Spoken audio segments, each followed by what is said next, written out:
Now at 5 and streaming on crossroadstoday.com, Houston police are investigating the death of a woman whose remains were discovered inside an alligator. And in Edna, 2 suspects are facing drug and endangering a child charges. Plus, residents in Dallas are picking up the pieces after severe storms caused widespread damage. Hot temperatures around the crossroads currently in the 90-degree range. Feel like temperature 98 degrees. Thunderstorms popping up around the area this afternoon. We'll take a look at that coming up. Jury deliberations began in Donald Trump's historic hush money criminal case. You're watching 25 News Now at 5. Good afternoon and thanks for being with us. I'm Karina Garcia. We begin in Edna, where police arrested 2 suspects Monday. They were arrested in a drug bust where cocaine, marijuana, and U.S. currency were found. 20-year-old Cesar Caballero and 19-year-old Jimena Torres, both of Edna, are charged with manufacture and delivery of a controlled substance, abandoning and endangering a child, resisting arrest, and interference with public duties. They are both in the Jackson County Jail in lieu of a total of $265,000 bond. Victoria police arrested a 44-year-old suspect Tuesday. Loni Zavala is charged with manufacture and delivery of a controlled substance, evading arrest. He is in the Victoria County Jail in lieu of an $80,000 bond. In Dallas, leaders warn residents that it could take days until power is fully restored. That's after yesterday's severe storms took down trees and power lines. Around midday, more than 220,000 customers were still in the dark and without AC as temperatures heat up into the 90s. The local power company's website shows currently unknown for the estimated time for restoration. It could be by Friday night or Saturday for harder hit areas. The owner of this home says they are grateful for all the help, but are concerned about the next batch of storms. Well, that's the reason we were in a hurry to get this done. We know that, plus we're headed out of town, and we didn't want to leave it with the trees on the roof. So hopefully there's not a whole lot of damage. I didn't see any leakage inside, so hopefully it's not terrible, and the weather that's coming won't make it any worse. Libraries and rec centers across Dallas are being utilized as cooling and relief centers for people without power. Power crews are working 16-hour shifts trying to get the lights and the AC back on. Over in Garland, residents are also picking up the pieces after yesterday's weather. Neighborhoods are filled with debris from downed trees. Some crashed on top of people's homes. The powerful winds also brought down power lines, leaving thousands in the dark. Residents are now dealing with the aftermath and picking up the pieces where they can. Garland Power and Light crews are also working to restore those power outages, working overtime. So with that, let's take it over to our meteorologist, Trey Mining, who's joining us now over at the weather wall.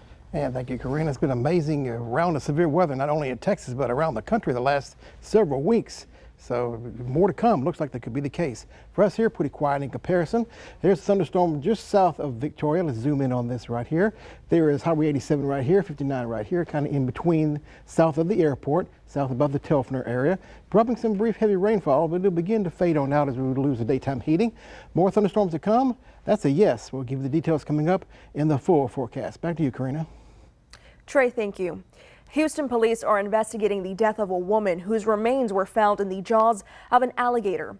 The woman was reported missing overnight Monday. Her cause of death has not yet been determined. Meanwhile, police have euthanized the alligator.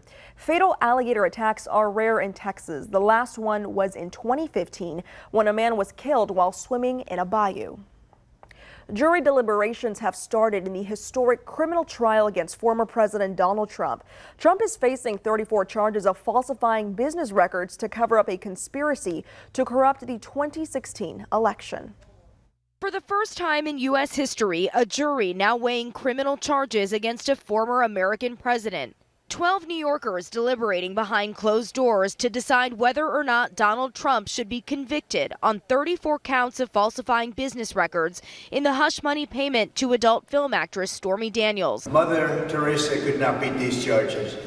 These charges are rigged. Prosecutors argued Trump ordered his former attorney Michael Cohen to pay Daniels for her silence about her alleged sexual encounter with him to hide that from voters right before the 2016 election.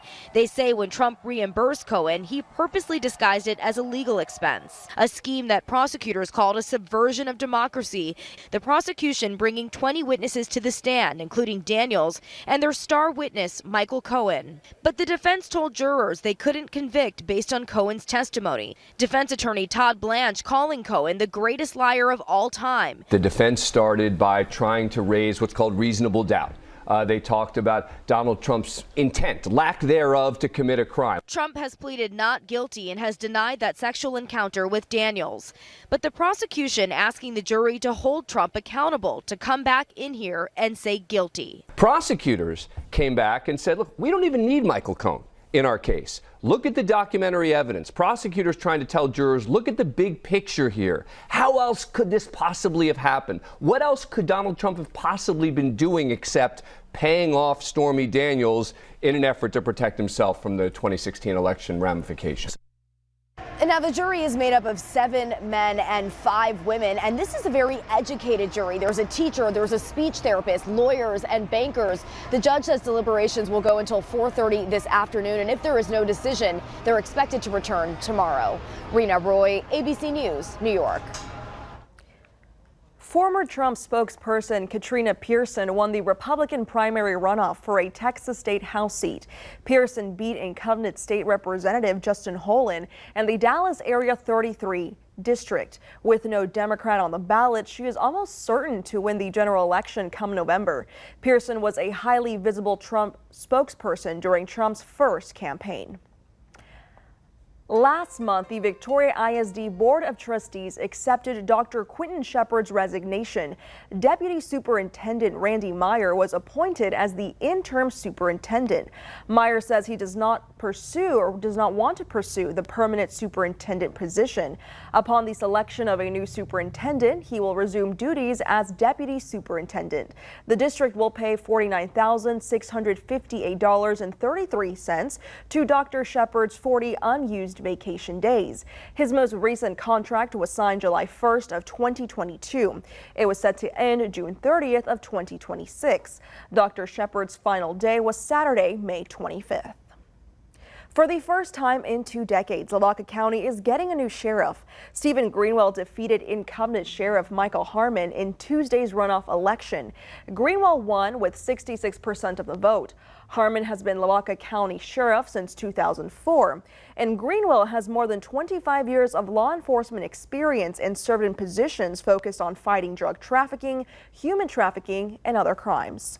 Now, Greenwell told us this morning, quote, "I am honored to be able to serve the citizens of Lavaca County again. I eagerly look forward to this opportunity to provide the leadership and direction that will equip the Lavaca County Sheriff's Office to become the premier law enforcement agency in our great state of Texas and make Lavaca County safe again," unquote. Greenwell will be sworn in as Lavaca County Sheriff come January 1st. So here is your viewer poll. You can scan that QR code right there on your screen to vote. The question is, are you satisfied with the results of the May 28th runoff? Yes or no? We want to hear from you. Come to crossroadstoday.com/vote to take part. And we're going to have an update on 25 News Now at 6. Now, here are some of the top headlines you can read in the Port Lavaca Wave. More than 200 students from the Calhoun High School class of 2024 received their high school diplomas at Sand Crab Stadium Friday evening. And the Texas Sea Grant, along with Calhoun County Extension Coastal and Marine Resources, shared information on how to be safe on the water while also being eco-friendly. You can read these stories and more at theportlavacawave.com. Now remember to subscribe to our YouTube channel, Crossroads Today. Hit the like button and click that notification bell. For now, stay with us. A new international report shows a surge in global executions this past year. Straight ahead on 25 News Now at 5, we have the countries who saw the most executions. Also ahead, a Colorado teen is facing multiple felonies after stealing $20,000 worth of Legos.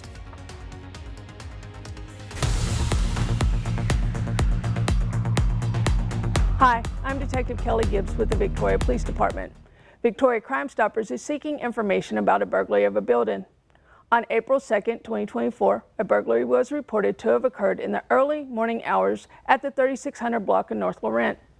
Surveillance video from the location showed that the burglaries occurred at 1:16 a.m., 4:41 a.m., and 5:30 a.m. The three offenders were all working together and appeared to all be male. One offender was wearing a crow or Dr. Plague type mask. Another offender was wearing a t-shirt that is believed to have said blackout on the back. The three offenders took $1,000 worth of property from the location. If you have any information about this burglary of a building, please call Victoria Crime Stoppers at 361-572-4200. You can also submit a tip by using P3 Tip app on your Android or Apple device, or by visiting our website at www.crimestoppersvictoria.com. All tips are anonymous, and if you give information that leads to an arrest or charges being filed, you could earn a cash reward. With Victoria Crime Stoppers, I'm Detective Kelly Gibbs.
A new report by Amnesty International finds 2023 saw the highest number of executions across the world in nearly a decade. The international human rights group says there were more than 1,100 executions this past year. That's a 30% spike from the previous year. There was a 33% increase in executions in the U.S. to the highest number since 2015. Now, these numbers do not include the thousands of people China is estimated to have executed in 2023. 3 black men are suing American Airlines for racial discrimination on a flight. The men claimed that on January 5th, 8 black male passengers were removed from Flight 832 going from Phoenix to New York by an airline representative due to a complaint about their body odor. One American representative agreed with the plaintiffs when they suggested it was because of race. The men eventually reboarded after the airline determined there was no available flights that evening. In a statement, American Airlines says they are investigating the matter. Now, dairy manufacturers is recalling infant formula sold. The FDA says it never evaluated the batch to determine whether it meets food safety and nutritional standards. The products sold only in Texas were packaged in a cardboard and aluminum 12.4-ounce can. The company says no illnesses or weird reactions were reported. Anyone who bought the formula should return them for a full refund. Now, an estimated 1 in 13 children have food allergies in the United States, but a new study suggests a way to help reduce risk of nut allergies from ever developing in a child. It's a potentially life-threatening allergy. Nuts can impair breathing and send the body of a person allergic to them into shock. While there's no cure for food allergies like this one, a new study suggests peanut allergies can be avoided by feeding children peanut products when they're infants. Not only does that prevent peanut allergy in early childhood, but that effect is actually persistent. Dr. Drew Bird with the American Academy of Pediatrics, UT Southwestern, and Children's Health recommends parents give peanut products to children starting between 4 and 6 months of age. That effect of giving that frequent exposure to peanut early in life was really persistent and effective, and really saved many of these children who were at high risk of having peanut allergy from having that lifelong disease. Bird says parents should start children on solids like soft or pureed fruits or veggies. Once they can tolerate that, move on to thinned out peanut butter. Mix it with either breast milk or water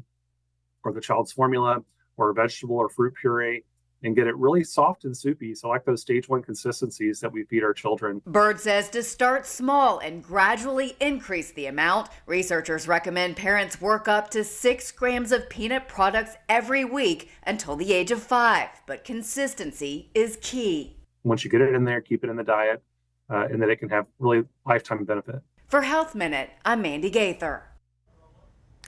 A Colorado teen is facing multiple felonies after being accused of stealing $20,000 worth of Legos. It happened in Denver earlier this month.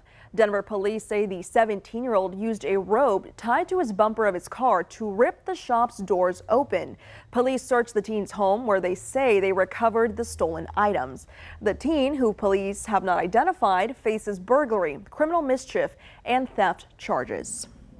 Now here's a look at some of the top headlines you can find in the Cuero Record. Read these stories and more at thecuerorecord.com, and you can read about Cuero ISD Education Foundation, how they awarded thousands of dollars in scholarships, as well as West Hub ISD, who is celebrating the end of the year.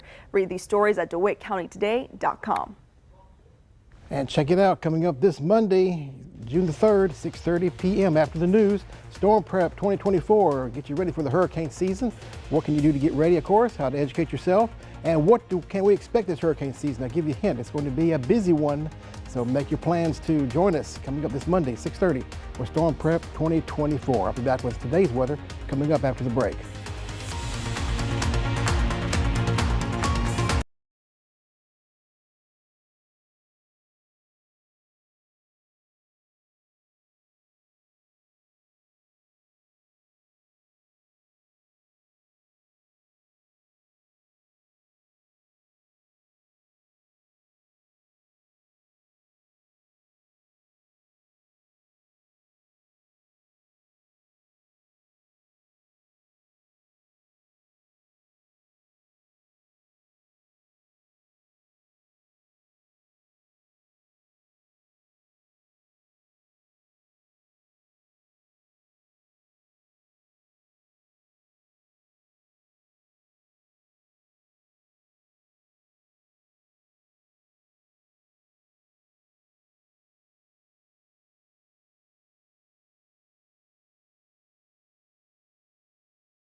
Good afternoon, everyone. Trey Mining here. I'm zoomed in here on the city of Victoria, which is right here, of course. Thunderstorm in the area just south of the city of Victoria. Kind of will give you a little frame of reference here. Here's US 59, the airport right in here. And of course, there it goes 59 southward toward Refugio. Highway 87 going toward Port Lavaca is right in here. So kind of in this area, in between the two highways here south of town. This thunderstorm is still hanging on. For some brief heavy rainfall around here, especially near Guadalupe and on Highway 87 and just to the east of there. As the sun begins to go down, lose the daytime heating, that will begin to fade out. And we'll have another round again for your day tomorrow. Temperature is currently on the hot side. Everywhere you go, in the upper 80s and in the low 90s. A little bit of cooling out here. That's why it's 85 degrees in Wharton, El Campo to Ganado and Edna area with thunderstorms in this location here. And where it hasn't been raining, of course, it's hotter. 94 degrees in Nixon, 94 degrees also in Karn City, Beeville about the same as well. So hot temperatures definitely ruling the crossroads again. Future temperatures by the time we get to your Wednesday morning will be in the mid 70s, so not really too much of a low temperature per se. Heating up again for your day tomorrow, well into the 90s by the time we get to the afternoon time, of course. With heat index values approaching 110 in some parts of the crossroads, especially to the west of Victoria. Overnight for today, 94 degrees was the high, low 72 degrees, definitely above normal on both counts. Near normal for our low, above normal for our normal high, and no rain as of yet at the airport. It probably will be changing because the storm is near the airport now, picking up some rainfall, so I expect that to be a little bit more in the rain bucket before we go too much longer. And the first area of disturbed weather is moving on through the eastern parts of the crossroads area currently, and also in southeast Texas toward Louisiana. We have a big high pressure area in Mexico. Upper level disturbance is kind of riding along that high pressure ridge, pushing storms to the west to east across the Lone Star State like we had today, like we have been seeing for the last several days. This will continue for your day tomorrow. As a matter of fact, the main system will begin to move on through on your Friday, so we're expecting an increase of coverage of rain showers and storms on that day, and put a possible severe weather day, a possible alert day on that day as well. We do have a marginal risk of severe weather for your day tomorrow. This is a very small risk, but it's a risk nonetheless, so keep that in mind. And if there's any severe weather at all, it'll be very isolated at best. But we'll keep you updated if anything does develop. Looks like a little bit better risk coming up for your day on Friday as the main system pushes on through. Future tracker, thunderstorms that we have currently in southern Victoria County begin to fade on out. Pretty quiet in the overnight tonight and for your day tomorrow most of the day. Then popping up again in the afternoon as we head toward the 3 o'clock hour or so. And increasing the numbers by the time we get for your Friday. Let's move this future tracker through the day on your Friday. Here it comes in the area coming up from the north. Pretty widespread. Some of these could be on the severe side. So that's why we put a possible alert day for that day, of course. So keep that in mind as you make your plans. Port Lavaca, well, tomorrow will be pretty much in the 90s, of course, with scattered rain showers and storms likely in the afternoon. Same thing in Cuero, about the same. Temperatures in the 90s, of course. Triple digit heat index value. And in Victoria, about the same as well. Sunny to partly cloudy skies, scattered rain showers and storms could be in the region, of course. Better chances on your day on Friday, 50%, possible alert day on that day. Reducing somewhat on Saturday. Drier for the first part of next week into the weekend, with highs still near 90 degrees or so. Lows in the 70s. Check this out right here. This is the QR code. Get your smartphone, scan the code you see right there. They'll take you to a web page. You can download the Crossroads Today app. Sign up for email alerts, news, weather, and sports. All at your fingertips. Very easy, convenient, free of charge to be connected with us. Karina? Thank you, Trey. And coming up next on 25 News Now 5, we're going to take a look at your stocks. Plus, Dollar Tree is expanding into the former 99-cent stores only. This and more next.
Taking a look at your stocks, the Dow down 411 points, the S&P 500 down 39 points, and the Nasdaq down 99 points. Oil down 99 cents, closing at $79.23 per barrel.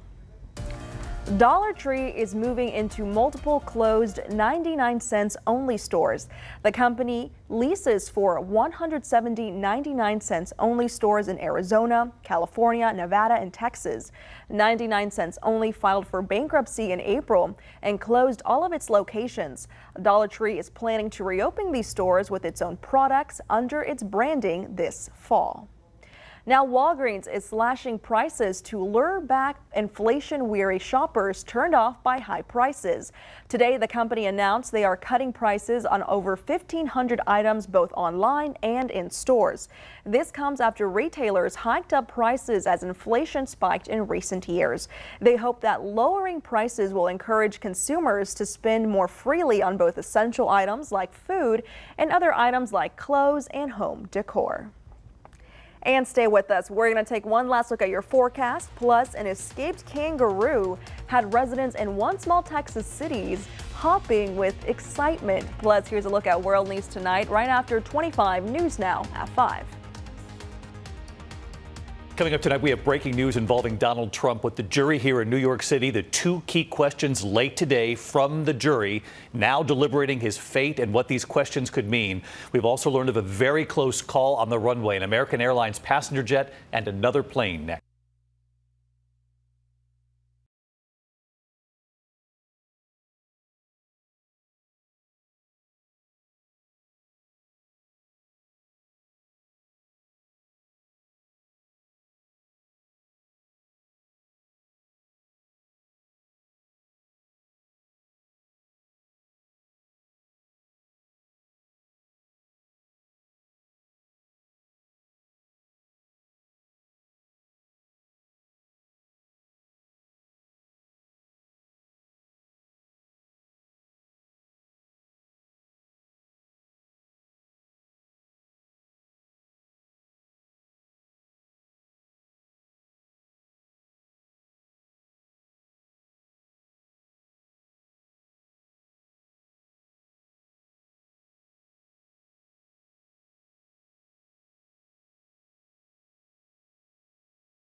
Lufkin residents called 911 after discovering an escaped kangaroo in the city.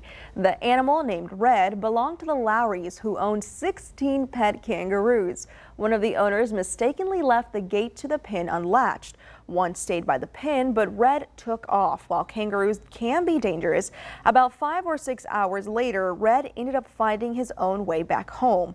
Red didn't get tied down after escaping. He actually got rewarded for coming home with some bread.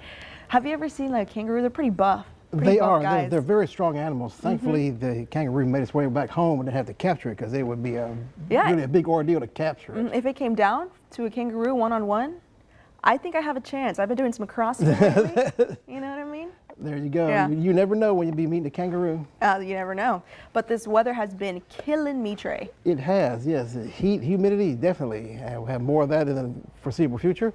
Best rain chances on Friday, 50% chances. Possible alert day on that day, so keep a heads up about the weather on that one.